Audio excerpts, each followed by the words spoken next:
Welcome back to Crossroader, your wide open moto podcast. I'm your host, Eric Nichols, and this week we are going to discuss Seattle Supercross, Rut City out there, but man, we have some great racing. But first, let me welcome in my co-host. We will be live at Arlington Supercross this weekend. Who knows? Maybe we'll do a little live video out in the parking lot while we're pre-gaming. But Justin, we'll start off with you. Welcome back, Justin. What's up? Thanks for having me on. Seattle was a good race. I'm looking forward to Dallas. I'm looking to see you boys. Yeah, absolutely. And then James, he's back. He took a week off. He was out boarding the mountains, but welcome back, James. What's going on? Looking forward to Arlington this weekend. I heard he was skiing. No, that's like that's he like was saying just I ride a double hair, quad, two bro. hair. Don't even miss He me was with skiing. that shit. He was skiing off the mountain, if you know what I mean. Yeah. With men, not the other type. All right, boys, let's jump into it as we always do. Talk about these developing stories. I got a couple jotted down. Faulkner announces he's going to be staying 450 instead of racing the 250 East Coast this weekend, which to me was really surprising because I didn't think this 450 debut has been going well at all. I mean, he's had a few crashes, but James, we'll start off with you. How surprised are you that Faulkner is going to stay in this 450 class? Yeah, I totally thought it would have been a better move for him to go to 250. Like you said, Eric, he has not had much of any kind of showing on this 450. I was thinking he was going to try something else, but yeah, I'm pretty surprised that he made that decision to stay 450. I don't think he's going to improve on the 450, so we'll see how it goes, I guess. Yeah, no, Justin, over to you. I mean, I wouldn't necessarily put Faulkner in as a title favorite in 250 East anyways, to be completely honest. So it's not like he's really kind of putting a title, his title chances away. Yeah, I mean, but you at least got to think he's probably a podium guy, possibly a back end podium, maybe once or twice. I mean, if he could stay on the track. But Maybe. I yeah, mean, this East Coast is pretty stacked, and we'll get into a couple of riders. So I don't know. Maybe he's not a shoo-in for a podium guy. Yeah, I mean, it's just tough. I mean, 450, like James said, hasn't been the greatest, but I mean, look at how stacked the 450 class is, though, also. Yeah. You got pretty much, would they say 17, 18, 250 champions on the line? I don't think it's ever been that stacked before. Yeah, no, yeah, very true. I was surprised as well. So we'll see how it pans out. We'll see what happens heading into outdoors if he still stays on this 450 or if he drops back down. Another story: Jordan Smith's going to make his 450 debut on board that Triumph bike. So this is going to be interesting. But Justin, we'll start off with you. Where do you think Jordan Smith is going to kind of fit in with this, stacked 450 group you just talked about? I don't know. I think he's in for an iron awakening. After you said that Faulkner's going to 450 and staying that way, I was almost thinking, what if they just throw Smith back on the 250? Because I don't think he pointed out or anything. So I Yeah. mean, it'd be interesting. I mean, he may struggle to qualify. You don't know. I mean, it's gonna be tough. I guess we'll just see. I mean, Marchbank's didn't make his first round. Yeah, no, that's very true. James, where do you plug Smith in this 450 group? Where do you think he finishes? Yeah, I think he's going to struggle a little bit, especially with the stack group that we got. I mean, he might be able to squeak out a top 10 here and there, maybe, but I don't know. I'm thinking he's a 12th to 15th kind of guy. Yeah, I think I'm with you. I think top 10 would be, pretty surprising. I think Marchbanks maybe squeezed in one a week or so ago. But yeah, I'm with you. I mean, knowing that, Smith's history with hitting the deck quite a bit, now he's on a 450. It doesn't always translate for everyone. So yeah, I'm with you. I think a top 10 would be really surprising, but I think he's going to be sitting there battling with the Craigs, the Colt Nichols, I the think he's farther than Marchbanks, that. I Shane think he's back farther. McElrath. Yeah, I mean, he very well could be. I mean, 15, those guys 20. are. He could be back with Ty Masterpool, two late starters kind of Yeah. duking it out. Yeah.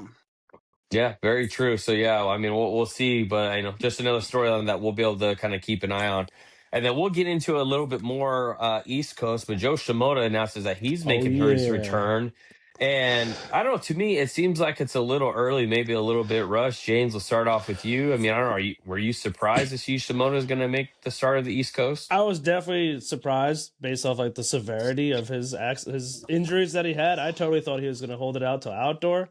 But I saw some clips of him riding, and he looks, pretty good shape, pretty good form. So we'll see. Hopefully, he can stay healthy. I like Shimoda. So, but definitely a little surprised that this, it gets announced this week that he's coming back. Kind of rushed, like you said, Eric.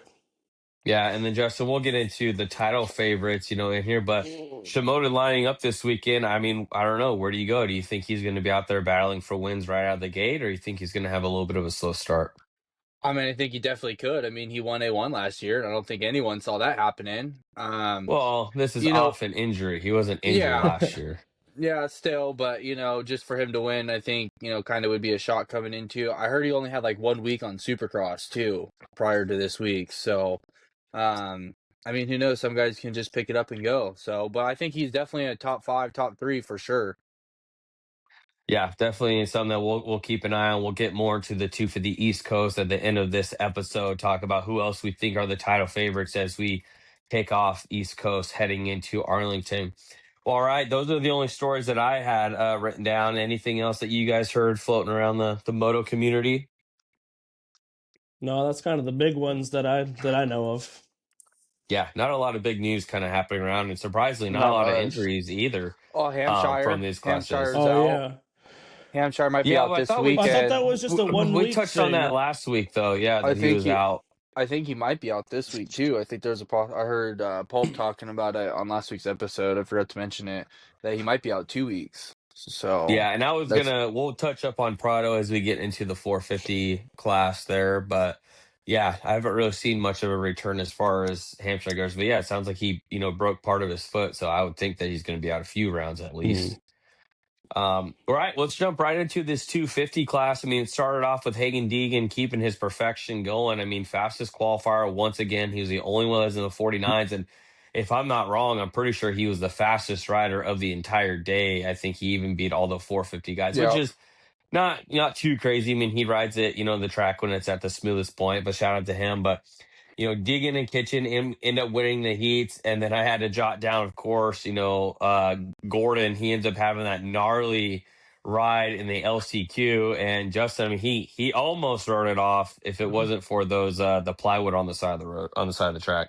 Yeah, I mean, he must have thought he was AJ Catanzaro when Catanzaro was doing the Pastrana throwback, and that straight rhythm dropped from like 40 feet in the air to the flat. I thought he had it though. I mean, the first one he saved, and then when I saw him land, I mean, he took a double nut smash and double chin. So, I mean, someone check on his balls because they might have been blown up after that. But I mean, I'm surprised he held on to the bike the whole time. He didn't just let go. Yeah, I thought about reaching out to him to have him come on here, but I don't know how many guys would be too thrilled to talk about the gnarly crash that they almost had. Ass accident. But yeah, James, I mean that crash was pretty wild. Smack his face on the crossbar pad, and yeah, that had to be a wild ass Yeah, ride. you get put for a wild ride like that, and we've seen it 100 times. Anytime someone's touching that plywood, it never ends up good. That shit's slippery as hell. So he kind of Yep. had, everything that could go wrong kind of went wrong for him in terms of that crash. Hey, Yeah, what no, about absolutely. what about we didn't mention for like news? What about like the track crew? I mean, what they're able to do with the track, in 30 hours. I couldn't. Yeah, they did a I great think that's job, dude. something to mention. I mean, and I know we talked about them dumbing it down, but they both built the full track, and thank God they did, honestly. Yeah, no, the weather didn't really seem to be too much a factor. They got a little bit of rain on that Friday. Um, the track got ruttered and stuff, but at least these guys were able to jump, just about anything they wanted towards a 450 main event. I mean, it was tough, but yeah, I mean, talking about this 250 main event, I mean, Deegan was still sending that triple onto the table, damn near almost every lap. So, Yeah. I mean, yeah, I mean, it was kind of a typical Seattle, a little bit maybe more soft than what we normally do. I mean, James, you've been there quite a few times. I mean, what do you think of the Seattle track? Was I mean, just typical Seattle or just a little bit more soft than what I it think it was a normally little is? softer than I've been to Seattle and it's been a complete mud fest, rain, slop. With all the rain they got the day before, and then the rain holding off for Saturday. I thought the track honestly held up pretty good. It was soft and rutted, but like you said, Eric, they were jumping everything. There's no slop in any corners. It didn't seem like, at least in the mains. So I thought the track held up pretty good given the circumstances they had coming into the week.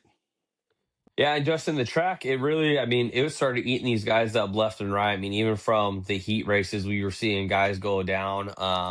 And then we just saw, especially in this 250 main event, we saw a couple lines that really changed, specifically the one that was going back the whole shot line. Kitchen had that really big, double all the way across it, where Deegan was kind of hopping over that little single and then carrying momentum that way. But I mean, there's a few sections where this track gave these guys a few options that it could have gone either way.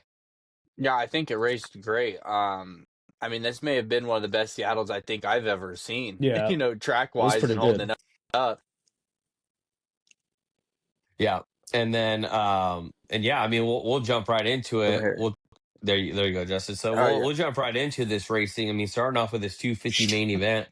Finally, we got the battle that we've been waiting to see all year long, and it, ended the West Coast. They'll be on a 3 week break. But James, we'll start off with you. I mean, this Deegan versus Kitchen battle. I mean, this is what we were hoping we were going to get all year long, and finally, Kitchen steps up and he puts up a fight against Deegan.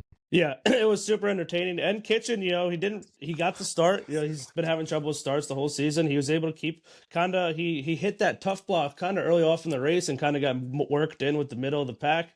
He was able to ride up through and kind of showed that he can make those pushes and he can battle with Deegan straight up. I think Kitchen also had not the fastest lap of the day, but he had the fastest lap of that main too. Yeah, he did. Yeah, he did. So I mean, that was great to see out of Kitchen. This is kind of what we were hoping for to see for the last handful of weeks. So yeah, I mean, good job, Kitchen. That was great. That was very entertaining, and I loved it. Now, Justin, you will kind of get into Deegan's racing tactics, but watching this main event, did you feel that Kitchen was faster by the end of it, or did you feel that it was more Deegan kind of playing with them come the end of this main event? I don't know. Kitchen caught him pretty quick, so I don't know if Deegan was kind of chilling out, but I mean, it had to have been the best race of the year, I think. In both classes, really. The way it came down to the end of it, but I mean, Kitchen was ripping, but I think definitely Kitchen was slowing down a little bit towards that end. You could tell his intensity maybe a little bit. He was getting tired. But it's a lot of effort to come through and catch Deegan. No one's been able to catch Deegan. Especially with all that lap traffic too, dude. I think Yeah. only like 7 people ended on the lead lap. So at the end of that race, that was definitely a bigger factor than in any time I think we've seen this whole season. They were 30 seconds ahead of Anstey in third. Yeah, that's crazy. Yeah, and even like with the track conditions with these lappers, it just makes them even worse. I mean, with these top guys struggling with these whoops, and now you put these lappers in the same conditions, they were kind of all over the place. They kind of caused some issues, got in the way a few times. But yeah, Justin, to your point, I mean, Deegan kept hitting that triple onto the table, which Kitchen kind of got away from it, and that's where he was, really losing time. And James, over to you. I mean, some people are going back and forth as far as Deegan's racing tactics. The slowing down, the brake checking, looking over the shoulder. To me, I say whatever. I'm here for it. It made for a damn good, entertaining race. I would much rather see that than him just kind of check out. But where do you stand when you see the Deegan racing tactics with the what he likes to do out there? I mean, I'm all for it. It's like the old 90s, early 2000s racing. It adds a little fun to it, adds a little factor. But I do think it's only a matter. We've seen it before. He might fuck himself up trying to block past someone, and that could lose him. Maybe it's not going to lose him the championship, but it might lose him a race by. He kind of got sideways trying to block Kitchen this week, and I think. Who is it? When he was battling Shimoda last year, when he broke his Yep. collarbone. So it works for him, and it's definitely mind games, and it's fun to watch. But it could definitely work not in his favor too. If he gets cross-threaded when he's not expecting it, then I think that's it. Yeah, Justin. What about you? Where do you fall? Do you like the games that he plays out there? Or would you rather him just go out there and just race clean and just ride away? I mean, I think Kitchen was kind of catching him no matter what, and Kitchen was going to go by him. Kitchen kind of got around him for a second, was gone a little bit. So, I mean, I think he kind of had to. I mean, trying to do that little bit of mental warfare. But at least he kept it clean. I think that's what we want to see. Like, I'm all good for battling and stuff like that. Like, it kept them clean. They didn't both, go down. Because it would have sucked if, say Kitchen Hmm. or Deegan got cleaned out. This is the battle we've been wanting all year, and we finally get it. And one of them just takes each other out, and it's like, oh well, shocker. I like to see it coming down to the last corner like we did. I mean, they both were in a 51 second lap time. On the last lap, Deegan won a 51.5 and Kitchen won a 51.8. So I mean, they were ripping still at that end of that race. So I'm all for it as long as it's clean. Yeah, and then to the point, Deegan. He is fairly good at riding like this. Rarely when he takes someone out is he taking himself out too, or both of them combined. So I mean, outside of SMX, where I think that was just way over the line, but for the most part, he can ride like this, and he usually keeps it pretty clean, and he knows how to swing that back tire around and not take himself out. So he's kind of mastered the art of this racing. And of course, we have to touch up on his botched interview at the end there. So pretty funny, kind of caught him in There's a the new ass kitchen in there. the chef. Oh man, you Yeah. taught me shit. At Yeah. least he owned it So, though. That was cool. That was funny. well, and to me, that's where I think he kind of played his cards to where this is very much kind of a show. Even after the Yeah. race, when he did his little taunt at Kitchen and Kitchen came up and, they shook hands and stuff and Deegan kind of caved and same thing on the podium. I think he kind of shows his cards that Deegan definitely is more of a showman in most cases, and he just kind of got caught off guard, and yeah, he just kind of laughed it off and was like, my bad, I said it wrong." But James, where do you stand with the showmanship from Deegan? Let the show go on. The show's gonna go on, dude. His dad was the same way. He'd come out to the line smoking cigarettes and shit, like the 90s, like coming Yeah, out in the metal militia gear with like it's just spikes on it. And spikes. shit. Yeah. Dude, he's the same. It's it's a little a lot toned down, but it's exactly who his dad was, and I think it's never gonna stop. Especially once he gets to 450, it's gonna be Deegan and Jet. Or Deegan and Yeah, Hunter, whoever he's battling that week is who's he's going to be taking shots at. So I don't think it stops ever. It's yeah, and marketing, but not it's great marketing. It's Oh, money. it's They're genius. they're oh yeah, getting yeah, They're views. money I making mean, people. yeah, I mean Bobby Reagan's talked about how nice Deegan is. Everyone's talked about like, behind the scenes, he's yeah, a great guy, and I think everyone's known that since, like you said, Deegan Militia days. It was him, Bad Boy Deegan against, Goody Two Shoe Racer Pastrana. yeah. Yeah, no, exactly. Just Brian wasn't racing for championships like Deegan is, so Yeah. he's got to keep the image a little bit cleaner. Yeah. But not to jump into, outdoors just yet. But I mean, if you look at this, I mean, Deegan's going to have a 3-week break. He already posted that he's already practicing outdoors. I mean, he's going to be racing against these 450 guys come May, and he's going to get what, 2 months of 450 outdoor and prep before the rest of these guys, even get on the bike. So he's obviously going to wrap up this title early, but I think this is making Paula look even better because the more time he gets to get ready on that 450, the more he's going to be ready to go come Paula, Justin. Yeah, and I don't think Jet's even on a bike back yet either. So this is Yep. starting to get into that time of, when's Jet going to get ready? Is he going to get a full boot camp, And like you said, Paul is going to be good. It might be one I have to go out to with the way, all the I headlines think and you got to stuff. go anyways. It's Deegan's 450 Yeah, dude. debut. You have Yeah. to go. I Yeah, might it even try depends. to We'll plan see. to go out there. Gee, let's do it. Well, if Cross ride everyone's it at going, Paula. yeah, there we that'd be go. sick. Hey, I'll go. But yeah, I mean, yeah, I think it's going to be real interesting with this 450 coming up. But also, I mean, if Tomac stays healthy, you never know what he's going to do. If Prado stays like he is right now, I mean, we all know Prado's an outdoor guy. If he's looking this good indoors, what is it going to look like in outdoors?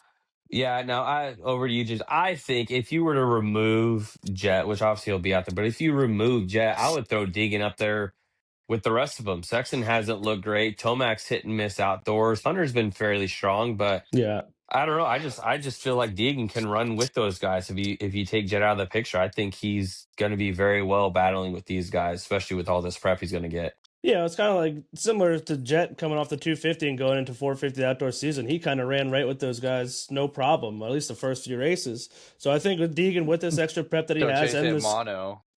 Yeah. yeah, that's true. But Deegan, yeah, like you said, Eric, with this extra time that he has and just his natural skill on the bike and how he can shred a 250 like that, he's definitely, I think, going to be running pretty good right off the rip. Yep. All right, back into Supercross. I know we got a little bit off topic there. The next thing I put in here, Anstey, so you talked about him. He gets back on the podium. It wasn't impressive by any means, but the big picture is that he ends up taking over second overall in the points, which we've been talking about keeping an eye on this. So now he's up by 1 over Ryder D and Mosiman. So yeah, I still going to be on the second overall in the points in this championship, but James, we'll start out with you. What else kind of stood out to you with this 250 main event? 250 main, obviously the Kitchen, Deegan battle, Club MX guys, another top 10. Those guys have looked good all season. Was it the main where what was it? Nico Koch fought that guy, or was that a heat race? That was the That was heat a heat That race. was a race, heat. B Actually, Okay. Ray. no, I thought that was a heat race and then LCQ. I think Koch actually looked a little bit better, but I actually have this because Brandon Ray might be in my good and bad and ugly because I heard that this is the second time in a row that Koch has done this shit to him. So Yeah, the guy in the Yeah. pink bike or whatever. yeah, Yeah, not a yeah. good look for B Ray kind of getting pushed Getting around. closed, yeah, cleaned out by the German. Yeah, exactly. And the all pink bike as well. Justin, what about you? Anything else stand out to you in this 250 class?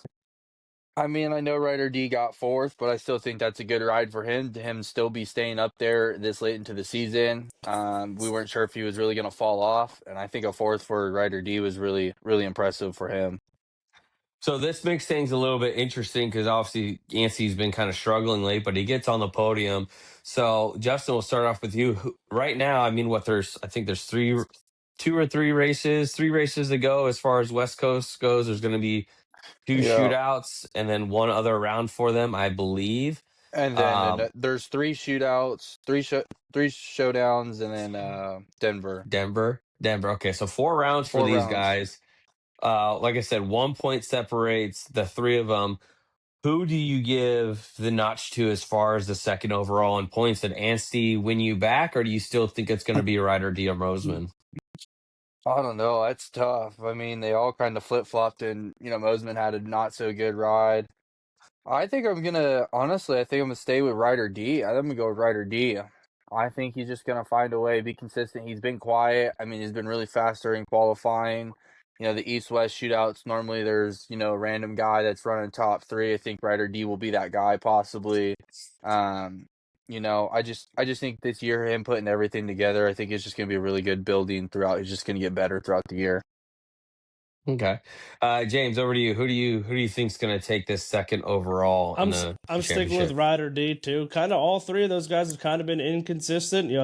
Anstey showed that we thought he could have been a title contender first week or our preview show, but now it's then he's also getting seventh and eighth and shit like that. So Ryder D I think has been the most consistent in terms of top fives and just kind of sitting back Yep. and doing what he needs to do. So I'm sticking with Ryder D. Just to he's been the most consistent, and I think just kind of like a Cooper Webb. Consistency is going to get him those points and kind of get him into that position. He's only had one race outside of the The, top five. the only thing that I'm worried about Ryder D is I don't think he'll do that great in these East West shootouts.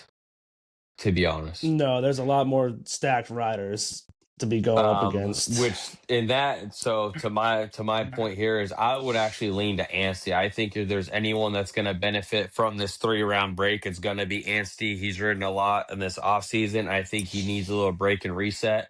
And I wouldn't be surprised when we bounce back if he gets back to. I mean, he had a great start this round. Got the whole shot. Yeah, he had dropped a little bit, but I think I'm going to rely on Anstey to wrap this thing up. I think he needs his break, and it's going to give him a nice little refresh in about 4 weeks from now. I think I'm gonna change my pick. Actually, I'm actually gonna Oh, here say we go. Levi Kitchen. Kitchen's How gonna many make me points think is he? He's 7 behind Anstey. That's it. Oh shit. Okay, maybe. So Yeah, if that's he a rides lot how he more. did. I mean, just with the East-West shootouts, like you guys are saying, I mean that's a lot of points that he can gain in there. As if he keeps it on two wheels. If he See, I keeps on would. two wheels, but is Mosman and Anstey gonna finish throughout the year? I Well, mean, they have so a I chance to would. get hurt I too. would lean Levi too, but I feel like Levi is a momentum guy, and he finally got some momentum, and now we're taking a 3 week break. Yeah. So he's going to have to come back flat, which the title is already basically out of reach already. So we'll see, but I don't know. Maybe we'll get a Kitchen that rides balls to the walls because he has nothing to lose. Who knows? Maybe Deegan doesn't race through remaining 250 rounds if he keeps winning like this. I mean, Yeah. I could see him, kind of run the show with these shootouts as well. But yeah, I mean, Kitchen's definitely within striking distance. So yeah, I mean, he's definitely not out of it. That's for sure. All right, let's get into the good, the bad, and the the ugly. So I'll start it off with the good. I actually ended up putting Kitchen. It was good for him to just kind of show some life, battle with Deegan, lead some laugh, his exchange, back and forth. So great ride for him. Justin, over to you. Who you got for the good I, performance? I was actually gonna say Kitchen as well.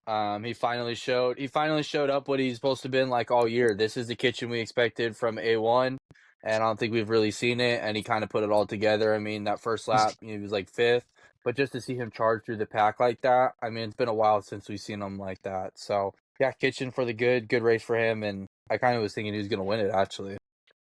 Yeah, and yeah, if there was a race that I thought Deegan would lose, I thought it would be this one with the back and forth because I mean Kitchen ended up kind of gapping him a little bit, but Deegan would make it right up.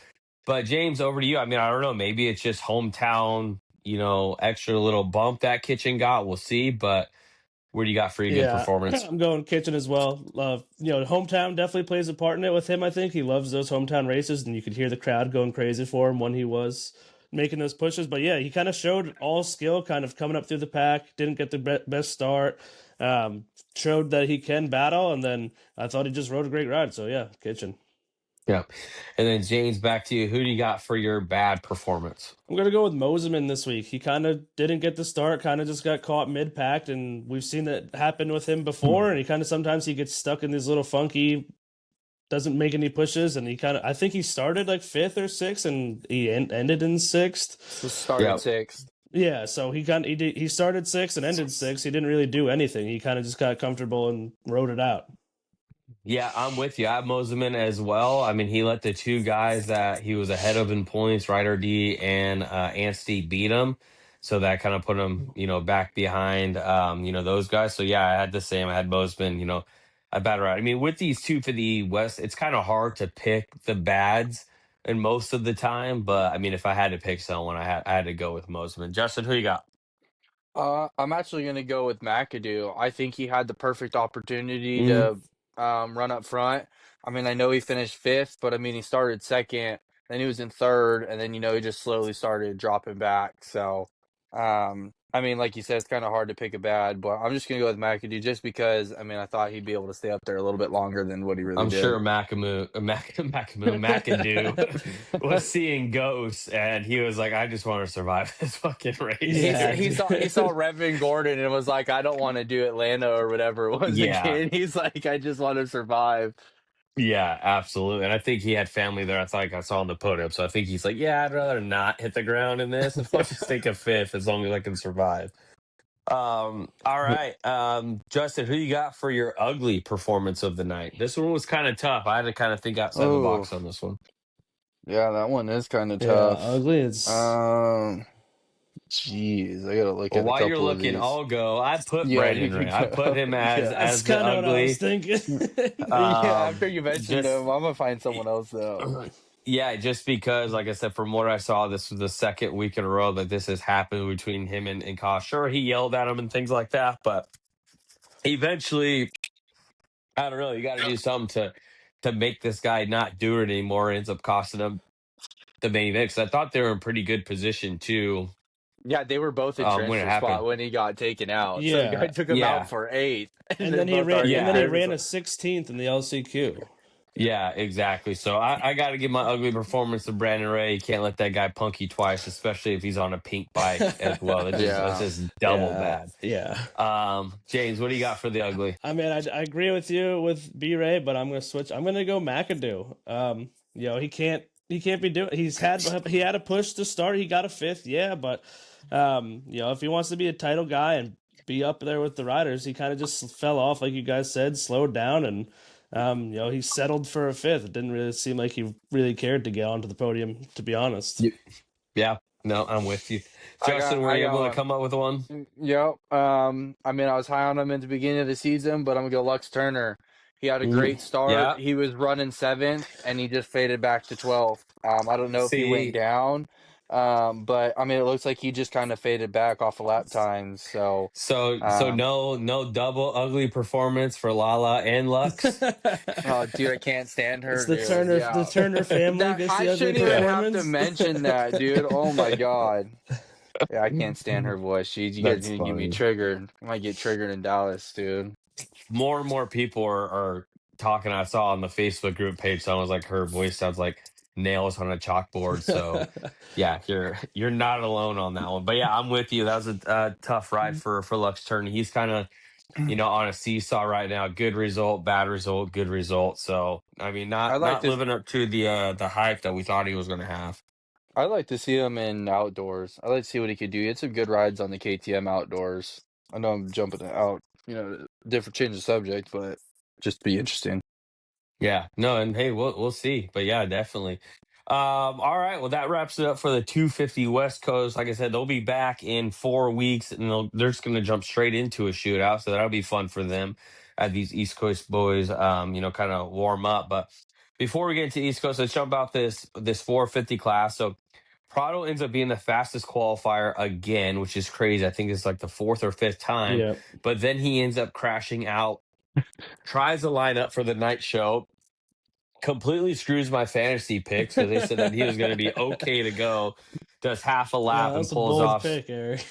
Yeah, Yeah, sounds like he has some shoulder injury. I don't know if we'll see him back this week, but I mean, we kind of talked about this at the beginning of the season. Yeah, he blew our expectations by far, but I know one of our concerns was, can he survive all 17 rounds of Supercross? And although it was looking good, Justin, I mean, we kind of saw this coming. I think it was just a matter of time before something, and this was a really ruddy track. And if not now, maybe Indy it happens. Maybe one of these tracks happen. But I don't know. Are you surprised that he's gonna miss in a few rounds, or do you still think he was still doing fairly good?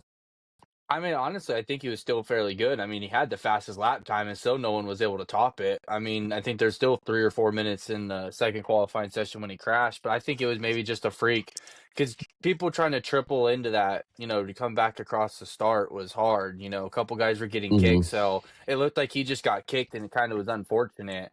But he's had shoulder problems in the past, so I mean, it's a bummer, and I think he's going to be out a week or two. I think Ian Harris said in the post race conference, or someone was talking to him. So, but I mean, hey, fastest qualifier on a ruddy track like Seattle. I mean, can't argue that. Yeah, no, absolutely, James. What are your thoughts on Prado so far this season? I mean, he definitely. I had him in the bottom of the barrel coming into the season for sure. So he's blown my expectations out of the water. He's been getting top qualifiers a lot. He's looking good at a lot of these rounds. So definitely surprising what he's been doing. And I'm not sure. I mean, with how he's been riding and looking, I didn't really think that, or wasn't really anticipating him to go down and miss a few rounds. He's been riding pretty good at all different kinds of tracks. These East Coast tracks. Well, not that Seattle's East Coast, but soft dirt like that and get rutted dirt. Could have made him ride a little differently or a little worse. But Yeah. I think I wasn't really seeing him going down and missing rounds just because he's been riding so well. Yeah. Yeah, like I said, who knows heading into the East Coast what it would have looked like. The first few rounds were fairly kind of hard pack, minus a few ruts here and there, and he got his first real taste of a Supercross, and it definitely would have been interesting to see him try to navigate that main event track because I think he might have been in a little over his head on this one. But yeah, we'll see when he comes back, and he's going to go right into the East Coast when he does. All right, going into the heat races, man, I mean, it was a rough night for Suzuki and that kickstart altogether. Anderson had problems with it all day long, and then Kenny, his bike ends up stalling right before the gate drops, gets it started, ends up getting the and win, wins, dude. surprisingly. Yeah, and then Webb, he ends up having issues with his 100% goggles that just completely snapped while he was on the line too. So I mean, already kind of started off these heat races with a lot of entertainment. And then the biggest thing that really stood out to me is that this was Hunter's first heat win since 2024. Now, I know a few Really? weeks ago we talked about how Prado has more heat wins than Hunter and Jay Coop combined. But yeah, James, that really surprised me that Hunter hasn't had a heat win since 2024. That's pretty eye opening. Yeah, I didn't Um, realize it was that long, dude. Holy shit. Especially with how he's had what 5 seconds in a row in the main.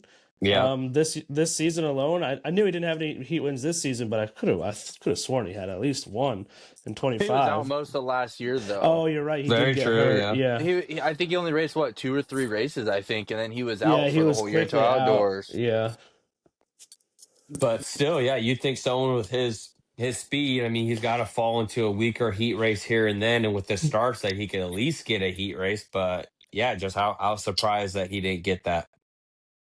Yeah, I mean, now thinking about breaking it down, I mean, it's surprising, but not too surprising, that since he missed Yeah, most of with last missing so year. much. But like the thing though is like the sprinters in this class. I mean, either you're probably got Roxon, Tomac, Sexton in there, and any one of those, no matter what, they're the Jet. best. At sprinting. Yeah, Jet too as well. I mean, Mookie's shown flashes. So I mean, yeah, the field's just proving how stacked it is. Yeah, no, absolutely. All right. Well, jumping into this main event, I mean, Tomac ends up stealing the win from Webb, and it really came down to the line selection as this track broke down. But just, I mean, Tomac continued to send that triple onto the table, which, he gained a lot of time. I think they said it was like zero point 0.8 seconds is how big of a difference it was to do that.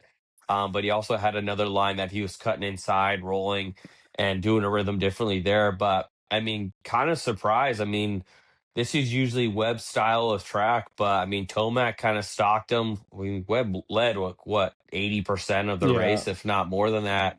And Tomac ended up doing what Webb usually does, kind of sneaks at the end and kind of takes the win. But Justin, what was your overall takeaway from Tomac's performance? I think he needed a bounce back and he got it done. I mean, Tomac's just a fucking beast. I mean, he just manhandled that bike through the ruts and stuff like that. Um, I mean, yeah, this is just classic Tomac, honestly. He came back and, redeemed what he had to do. And, like you said, Webb type of track. But I mean, I think this track was just crazy treacherous. And, Webb's not really a big sender. So that triple on was pretty big to do. Yeah. So, you know how Webb is, he's consistent and he just, grinds away, he'll find it somewhere else. And I just like you said, that triple on was just too much to overcome throughout the track. Yeah, and then James, over to you. I mean, I would have been interested to see what would have happened if Tomac didn't get a second place start because his heat race wasn't really that good. I think he No, he didn't finished look strong at all. fourth or so. So Third. it would have been okay. So it would have been interesting to see what it would look like if Tomac had to come through the pack, but him just chasing down Webb. We've talked about this before. 9 out of 10 times he's going to beat Webb on just about any track. Yeah. No, I definitely agree with that. Tomac, kind of took a page out of Webb's book, like you said, Eric. He kind of stuck him around toward the end of the race and made that pass and got the win. But Tomac was pushing hard, and line choice definitely played a big factor in it. But if we see that same section or that similar scenario in any other week, I'd bet Tomac's going to pass him regardless. Yep, yep. The next thing I have in here, obviously the Hunter Roxon incident. I mean, it made a huge impact as far as the race goes. In my Unfortunately, Roxon, fantasy. Yeah. yeah, Yeah. unfortunately, Roxon couldn't get that damn bike started. Otherwise, he would have probably finished a little bit better. That electric start definitely cost him from championship points. But James, we'll start off with you. Where do you fall with this incident? Do you put all the fault on Hunter? Or do you just say, hey, this is kind of a racing incident? I think it's more so of a racing incident. Hunter's not known to be like taking people out and shit. I think he might have been coming in too hot and just kind of squared up Roxon, trying to slow down. Definitely is some fault on Hunter, but I wouldn't say it was an intentional by any means. I'm saying it's more race incident, shit happens. Definitely was avoidable, but you got to understand it. What, are they fighting for third or fourth?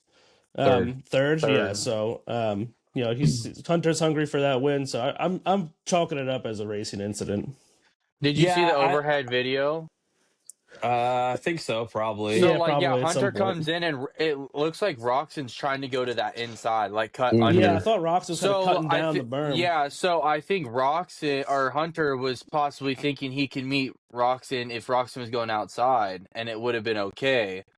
But I don't with think it would Roxon have made a squaring it, difference. I don't think it would have. But I think With how that's what fast maybe he Hunter was goes, thinking. dude. Yeah, I just think maybe he thought he was Yeah, going all the way outside. if I would say it was probably 70-30. I think Hunter Mm-hmm. definitely tried to force it because as soon as you saw that he went for Yeah. it, you're like they're going to collide. Even if Kenny stays on the outside, unless he absolutely rails it, Hunter might have maybe clipped his front tire and maybe rode away from it, but I thought no matter what, they were going to end up hitting each Yeah, they were other. making contact no matter Yeah, he what, was man. flying. You're not, dude. He was fucking flying into that corner. Yeah. So I think I'd put most of the blame on Hunter. He even admitted it, that it was a Yeah, bonehead move I that saw I he think, apologized to Roxon and shit after the race too. yeah, But I think he forced it. And honestly, he didn't really need to. He was he was faster than him, fast. just about Dude, everyone. He could have waited and been just fine. So kind of forced the issue there, Justin. he had like 3 mistakes that cost him at least. I mean, with that crash, probably like 15 seconds. I think he was battling Well, he messed Sexton up or the something corner like that. before it too, right? Yeah. Yeah, and then I think he messed up with Sexton when he was passing Sexton or something like that. But I remember seeing like three times I was like, "Whoa, Hunter just lost 2 or 3 seconds right there by Yeah. standing up." And I mean, he was definitely on his way for a third. And Yeah. I would have had a perfect 1 through 4 for Rocky. It would have been fucking great, but he Oh fucking yeah, it would have been didn't. fucking awesome, dude. Me too. And Yeah. Christian Craig, fucking. Don't even get me started on Christian Wait, Craig. I had Christian Craig, I think too. Yeah, fuck that guy. That's right. Yeah, I totally forgot about that. Him going down, breaking some of his fingers. Sounds like Yeah, he 2 might be weeks in a out row, he's this taking week. out fast guys. He took Anderson down with him. Yeah, Yep. fucking learn how to get start. Honda just ain't it. Yeah. Um, but yeah, definitely, huge change there. It gives, Jay Coop the podium, kind of gifted him there. But yeah, and then you kind of touched up on Sexton, and my question to you Oh my guys, and James, god. we'll start off with you. I mean, Oh man. it's been rough, but how long do you think does Sexton stick around if he just kind of realized that he's just going to be a fifth place guy all the way to the end, or do you think him maybe seeing an early departure from Supercross? Because to me, I don't see him sticking around as taking these fifth places, and I don't see any light at the end of the tunnel that's just going to click and he's going to No, start winning dude. races again. He's gonna pull a fake sickness and bow out the second half of the season or something. I don't know if it's him or if maybe that Cowie does suck, dude. But like you said, Eric, there's no light at the end of the tunnel. Like I just have no real faith in Sexton to be a top guy anytime soon. It just what we've seen this season. He had that one good race. And you've seen that he has speed, but in these mains, another fifth, that's you got to be better than that as a title favorite coming into the season. Yeah, literally no fight. And Justin, I don't understand how you can go from winning A2, running a clean race to just still being this far off. Like, why not just run that same setting that you just won on and just make it work? But I don't know. Where are you at with Sexton? Do you think he's going to stick it out and finish all 17 rounds? No, he's probably gonna crash on the backside of a practice track, and where no one could see him, and In also get Hawaii. mono also get mono at the same time, and but yeah, I mean, just like what the hell is going on? I mean, everyone was like, wow, he needs to prove it this race, and then he goes out there and wins, and then he's back to fucking finishing fourth and fifth, and like you said, there was no fight in him at all. He just got passed. I mean, he started and stayed where he was at the whole week, so. Yeah, it's gonna be interesting. I don't think he's gonna make it all the way though. Yeah, I He's mean, got look one at podium, Sexton. and Sexton it's a has a win. track record, right? 2023 outdoors. He does Paula, then he gets Signet, misses a few rounds. What was it last year in Paula? He has that weird crash. I think he missed a few rounds as well before coming back too. So he just kind of seems to have a tendency of when things aren't going well and someone is faster and he is well off the pace, which he definitely is, that he ends up bailing Yeah, he just and quits. yeah, kind of rides off, into the shadows like a homer going into the bush and, kind of resurfacing. Yeah, exactly. So actually, I think someone needs to don't take the idea. We're going to make an Well, AI of Chase I'm Sexton gonna make sneaking that into right the after bushes. this. Yeah. You got called out. You got called out with your gun picture I on saw that. fucking. Yeah. It's like, dude, chill your fucking shit, dude. Oh my god, it's AI. Yeah. Anyone I can guess fucking do that. I got to watermark my things. Like, dude, you just use AI. Anyone can do it. Oh, Yeah, it's pretty here, easy to prompt. I'll do mine with a shotgun to make it better. Yeah, exactly. But yeah, I think we're all with Sexton that it would not surprise us that we see him have an early exit from the Supercross season. We don't see him sticking around and getting his butt kicked week after week after week after being, a title favorite. So we'll see. There's nothing I want more than for him to figure it out and just start clicking off rounds, but I also don't see how that's going to just miraculously change over the next few weeks. You guys don't have any time to test and figure it out. It's race after race after race. Does Chase Sexton win again this year in Supercross? I honestly, at That's this the point, I would say question. no. I mean, nothing tells me he's going to. I had more faith that Prado had a chance at winning a main event than Sexton does at this point. Yeah, that's a good point. Like, I mean, at least, I mean, it would be different if Sexton was getting fastest qualifier, winning a heat race here and there, but He he's not even qualified winning 7th. heats right now. Yeah, Yeah, and he's he's not not doing even winning heat shit. races. So nothing gives me confidence that he's gonna win a main event. I got to see some progress here first to make me think that that's even in the cards right now. But that's a good question, though. All right. Anything else 450 before we get into the good, the bad, and the ugly? Let me look real quick at the results. I think that Savachi, another was top 10. Ferrandis, another top 10. top 10. Yeah. I mean, Ferrandis on that Ducati. I mean, it's been pretty quiet, but I mean, it seems to be a pretty consistent, consistent top 10. 10 guy for sure. Yeah. 8th, 9th. Yeah, And which I Suzuki. honestly I think that's where he was when he was on Quad Lock Honda. I think he Malcolm was Stewart rotating. like fucking dying and then pulling a 6th. Yeah, that's what I was gonna touch up on. He had a great ride after his big Yeah. crash. Does Suzuki finally put electric start on? It's about Yeah. damn time. I mean, it cost you a podium. I mean, probably not a podium because he's getting passed, but I mean, you never Well, know what's no, going it to happen. sounds from what I saw from people commenting is that Kenny was on his bike faster than Hunter was, Yeah. but he was So stuck yeah, it could Just be. kickstarting stuck it. kicking it. Yeah. Yeah. Fucking it. I So mean, he I could can't have at believe. least salvaged a 4th, Yeah. Hunter, ended up getting a 4th. So, I mean, he could at least salvage Yeah. that at least, but he finishes 11th. And I don't know, knowing Roxon, this basically kind of takes him out of the championship fight because he's not Yeah. known to go on these crazy winning streaks, Yeah. especially not at the end of the season.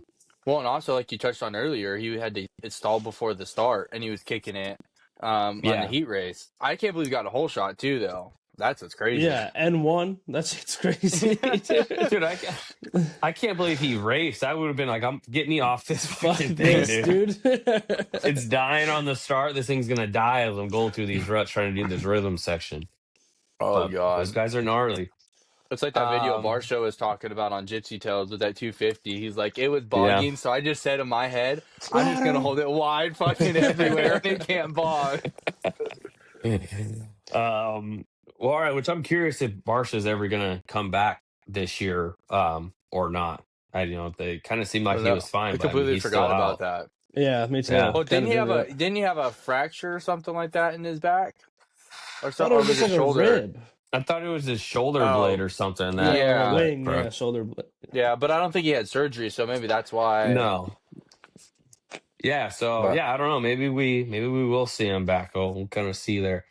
All right, let's get into the good, the bad, and the ugly here.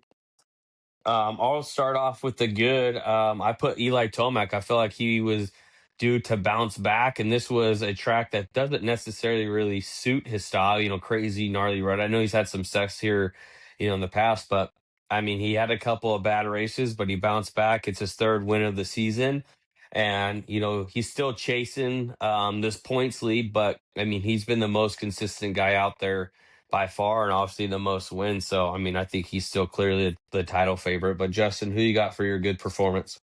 I'm gonna go Tomac as well. For him to start back and ready track like that, and for him to win, I think that was key. Key for him to do to prove in the championship, even with these like East Coast tracks coming up, they're gonna be ready like this, and to show that he's already ready for that and what he can do. He can come back from behind and beat one of the best, like Webb in this situation. Everyone better watch out. Yeah, I'm with you. James, what about you? Who you got for your good performance? I agree with you guys on Tomac for sure, but I'll switch it up. I'm going to give it to Cooper Webb. Okay. Whole shot, led most of the race, dude. He looked good. Yeah. I mean, this track is very catered toward Webb, or this past week, and then he's been doing well since Glendale, dude. He got that Triple Crown win, and he's got back-to-back podiums since 3 in a row. I think he might be turning a new leaf. Slow start to the year, but he looks pretty good this week. And going into these East Coast rutted ass soft tracks, this is kind of where he usually picks it up on it. So I like what I saw from Cooper Webb this week. Doesn't he have a good track record at Texas, at Dude, Arlington? he Hasn't he won won the last couple? Arlington last year. He won I think Houston he's this won year. 3 years. I think he's won 3 years in a row, or Arlington, 2 years in a row for Arlington. 2 out of 3 definitely. So he does good at Arlington. He won Houston just a couple weeks ago. So yeah, definitely someone to keep an eye on for this weekend. I think sure. when they did COVID year, I think he won 1 or 2 of the rounds in Houston. Yeah. So I mean, and to me, if Cooper Webb's getting good starts, if Eli Tomac's getting good starts, I think that just makes Hunter's chances of winning a main event even tougher. Yeah, because I don't think he can beat either one of those guys straight up, especially as we get into these ready conditions. So his best chance might be Daytona, to be honest, but we all know how good Eli is at Daytona too. He's the king of Daytona. That might Webb's be his won the his last best 3 shot. Arlington races. See, he's has a good track record there. So And and Tomac he's won it probably in chomping at the 22. bit to bounce back as well. I think he let that one get away from him. Yeah, Webb's got the 4 of the last 5. Yeah, so I think Webb's going to go out there with a fire. Like he's getting great starts, and all he needs is Tomac to get a little bit of a worse start. Get he gets a fifth place start, fifth place start, and Webb wins this weekend. I don't think Tomac's making up that much ground on him. So yeah, well, I mean, we'll definitely see, but yeah, I think the chances of Hunter getting a winner are kind of slipping through his fingers as we get through this season. All right, James, who you got for the bad performance of the night? Chase Sexton. We already kind of touched on everything I had to say about Chase Sexton. It's just another fifth from Chase Sexton. He doesn't really have anything going for him this season. Just kind of looks like shit, dude. He's kind of stuck in the motions and just wasn't a good ride. Yeah. Now, and Justin, hey, to me, I'm looking at Chase Sexton is the fifth place guy right now. So I think he rode exactly to his potential. So what do you have as your bad performance? My bad's going to be Hunter. I think he had a real chance for a podium, and that's huge for the points. I mean, I know he got 4th, but, any extra points you can get, you kind of got to be smart, and who knows with how fast he was and how many mistakes he made, if he would have been able to, possibly catch up to Webb and Tomac, that lead pack, because he was ripping. So just bad luck on him and bad choices in some situations. But, I mean, you can only learn. It's only his, 3rd year of Supercross? Yeah. And yeah, I mean, Hunter still keeps the red plate, but now he's only 1 point ahead of Tomac. And then Roxon and Cooper Webb are 11 points behind them. And then Sexton is pretty distant, whereas 18 points behind them. So, yeah, Hunter is about to probably lose that red plate heading into this weekend. My bad. I end up giving it to Kenny. I think it ends up kind of putting his title hopes away. Now, it wasn't necessarily his fault, but it always seems like he has these incidences every year. Last year, it was the lapper that he ran into. This year, it's Hunter takes him out. He just can't seem to avoid these bad races. And I'm going to give it to him, not necessarily for his riding, but just for the circumstances and where he ended up finishing with an 11th really, really kills him. All right, James, who you got for the ugly? Christian Craig. Dude, 2 weeks. Your fantasy? That sounds personal. Two weeks in a row, he's fucked me in fantasy. Took out Tomac last week. He took out Jay this week. I had money on Jay to be like, I think it was the heat race. I had him like over 8th or something crazy, which clearly didn't happen. So yeah, Christian Craig, fuck that guy. Well, I'm very similar to you. I got my ugly as Marchbanks because he was riding 12 for quite a while, looking good, and then he hits the deck. Another tough look for Kawasaki is Marchbanks can't seem to get it figured out either. And my understanding is that they did the red cross flag for him, and he still got on the bike and ended up riding finished afterwards. the race, dude. Yeah. So yeah, I give it to Marchbanks as well. I mean, this has been pretty brutal as far as his 450 goes. I mean, PC might want to throw him on the East Coast for 250s. Yeah, get some of his confidence back. Justin, who you got for the ugly 450s? I'm not going to go a single rider. I'm going to go a brand as a whole. Suzuki. You cost your guys. I mean, you guys got some views this weekend, but not for the good. That's for sure. Yep. I mean, you got multiple issues kicking a bike. I mean, it's 2026 now. You can put a fucking electric start on these goddamn bikes. Just do it. I mean, you guys make a solid bike. You don't have to do much. Don't change much. Just fucking add a battery and an electric start. Yeah, and it sucks because I mean they were getting a lot of solid publicity. I mean, Ken Roxon just ended up winning on the damn thing. Yeah. Jason Anderson has been looking good, and then you have a weekend like this where it just kind of circles all back to okay, yeah, still a Suzuki with the Kickstarter, and it's costing your guys points. So yeah, I think that's a good call out. I think Suzuki definitely gets underperformance, just solely based off of them having a Kickstarter and not an electric button because yeah, they're losing championship points over it. All right. Well, that wraps it up as far as Seattle goes. Like I said, some really great racing. Looking forward heading into Arlington. But the biggest headline heading into Arlington is the 250 East boys are going to be lining up. I've jotted down a few names who I think are going to be the main title guys here, but we'll start out with who you think are title favorites.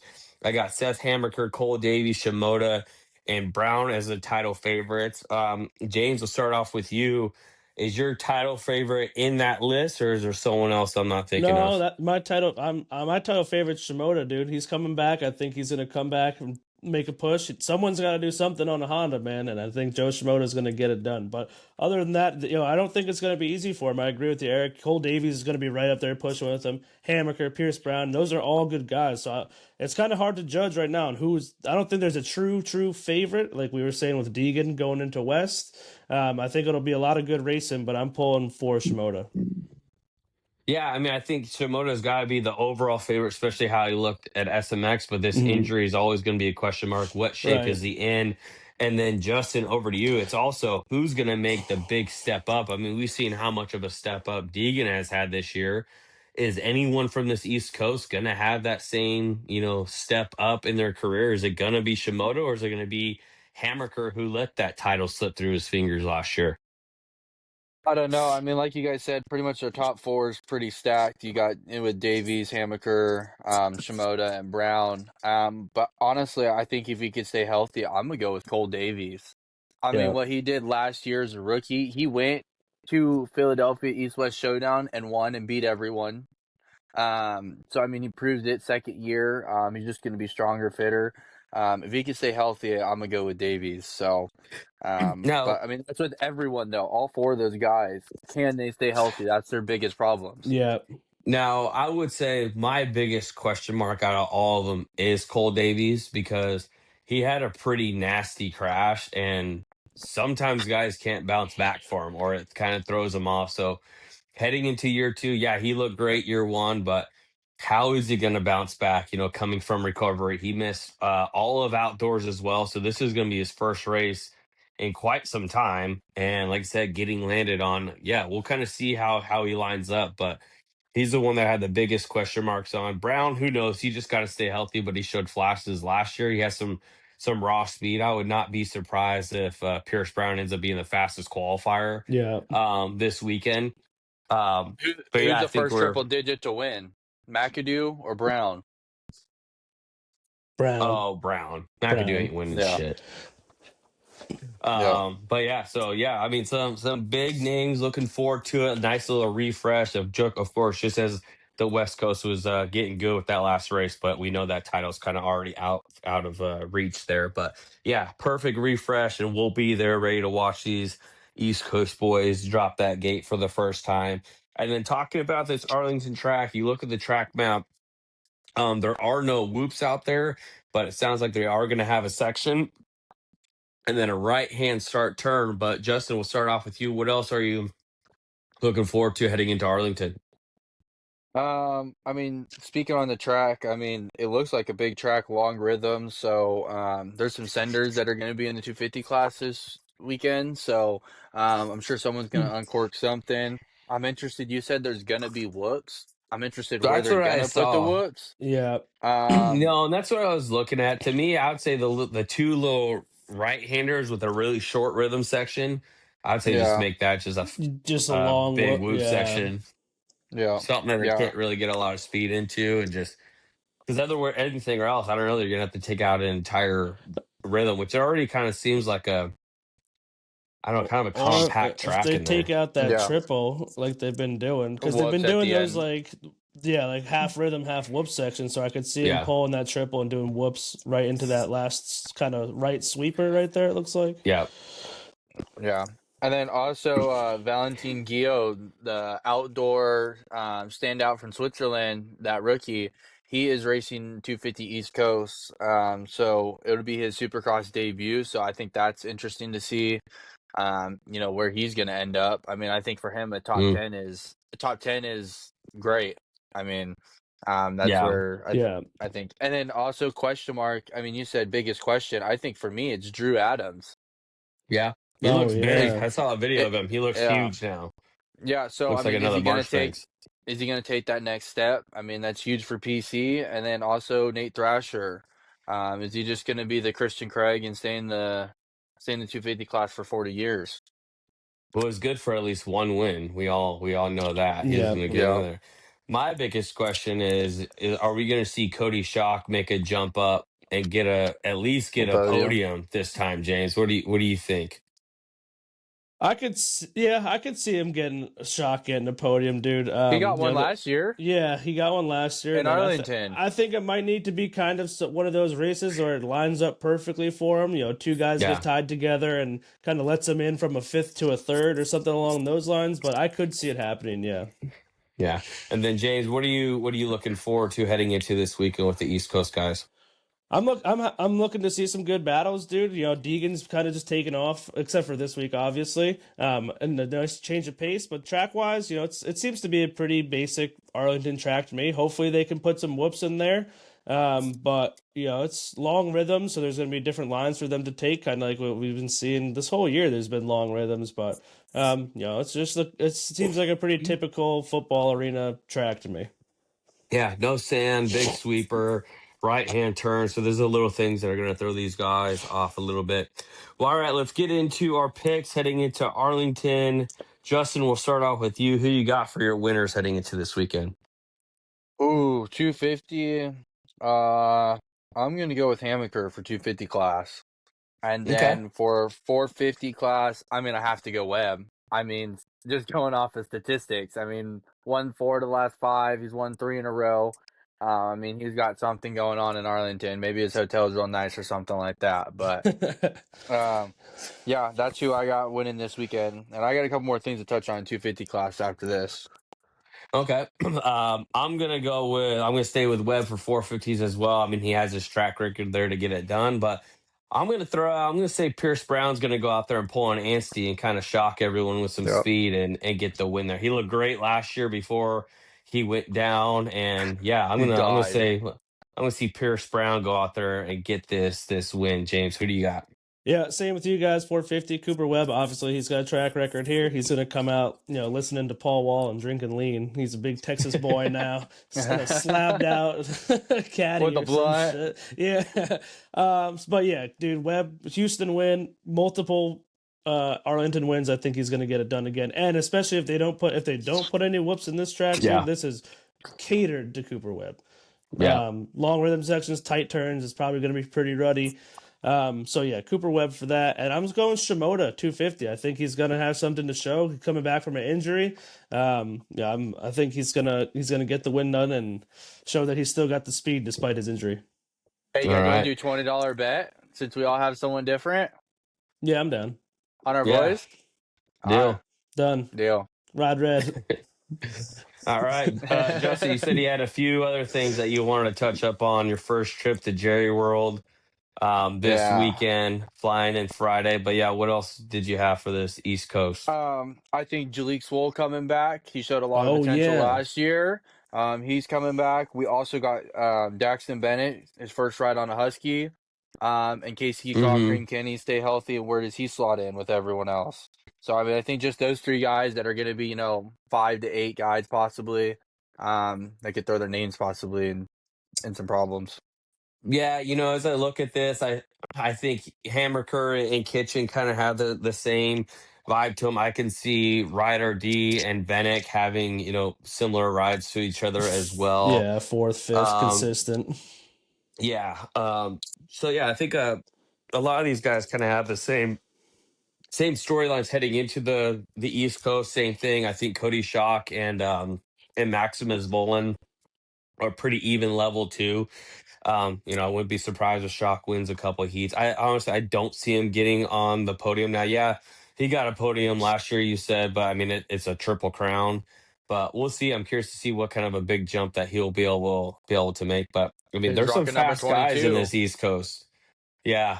But yeah, there's a lot of fast guys on the East Coast. The East Coast is known for the guys coming off injury and a lot of crashes. I mean, you Yeah. look at the names on here, that's what every single one of these guys is known for, and it never fails. The East Coast it's always the guys that are coming back from injury. That's why they're not lining up for the West Coast, and that story usually kind of continues. Literally, Same thing. all four title contenders are literally Coming off all injury injury. prone. Yeah. Exactly. Yeah. Exactly. And they're all going to be chomping at the bit Hey, too to go out there. So Co- I wouldn't be surprised if we lose a title contender in qualifying because yeah. of it. Cody Yeah. Schock's gonna pull a Phil Nicoletti and win a title without winning a race because Yeah. everyone just yard sales and he's the only one Filthy that's Phil. top four. Hey, Yeah. Nicoletti won an overall, I thought, at Canada. I'm pretty sure he won at least one of them when those guys were No, having all the bike issues. no, I don't think he did. I think he got second still. Really? Yeah, I don't think he That's won one tough. race. Hey, championship pays the same at first. Don't matter how you got there. Yep, you just might not have a right to defend it going back, like in his Yeah. case. Well, they're dumb. That team's stupid to do that. I mean, there's so much Yeah. money that comes with running a number one. Yeah. All right. Anything else, Arlington, before we wrap it up? No, I'm ready to be there, man. I know. I'm ready All to right. fly in. Race bikes and Coors Light, baby. Let's go. Hell yeah. Hey, fellow Coors Light drinker. Hell yeah. All right. Well, that wraps it up for this week. We will be out at Arlington. We'll probably have some of our gear on. So if you listen to the show, come say what's up. But we'll be out there live watching some racing. But thanks again for listening. As always, follow us on YouTube, Instagram, TikTok, and on Spotify. But we will see you next week, probably with bloodshot eyes from all the fumes inside that stadium and talking about all the excitement that we saw out at Arlington. But that's it for this week. We'll see you next time. Later.